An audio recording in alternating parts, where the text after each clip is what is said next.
Šobrīd noslēgumā tuvojas projekts par risku mazinošām tehnoloģijām, ko mēs realizējam Latvijas Valsts augļkopības institūtā sadarbībā ar mūsu partneriem no Latvijas auga aizsardzības pētniecības centra un Latvijas Universitātes datorikas fakultātes. Pētnieki skatās, kā šeit uzvedās kaitēkļi un slimības, ja mēs izmantojam dažādas segumus, lai mazinātu riskus.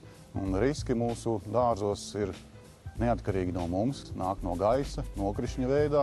Mazinām plaisāšanu saldajiem ķiršiem, uzlabojam augļu kvalitāti, palielinam to lielumu, āvenēm, zemenēm, ļaujam iegūt agrākas ražas. Un mūsu partneri no auga aizsardzības pētniecības centra skatās, kas tad notiek, ja mēs izmantojam segumus. Vai palielinās kādu slimību, kaitēkļu klātbūtne, vai kaut kas ir jādara, jāierobežo.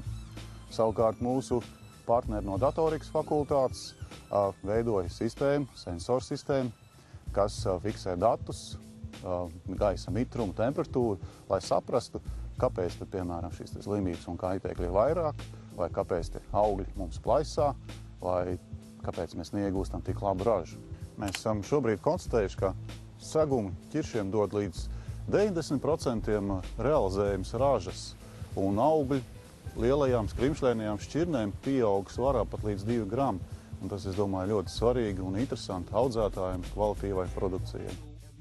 Pirmkārt, pārbaudījām agrās zemeņu šķirnes, un visas izrādījās piemērotas agrai ražai.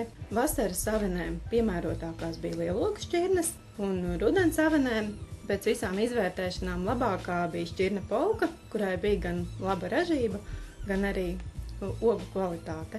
Un otrs ieguvums ir tāds, ka pelēkā puve tuneļos audzētajām ogām netika konstatēta. Segumos var vākt ražu neatkarīgi no laika apstākļiem.